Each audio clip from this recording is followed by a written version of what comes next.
خوشترین ایام عمرم بچگی بود و گذشت،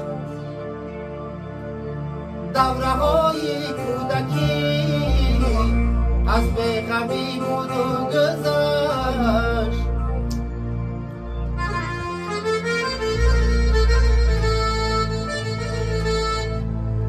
خوشترین ایام عمرم بچگی بود و گذشت، دوره های کودکی از بی‌غمی بود و گذشت.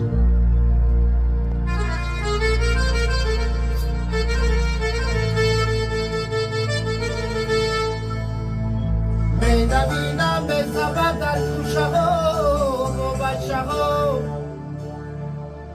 می‌دویدم به سفر در کوچه ها و بچه ها، تک بهاری کرده ها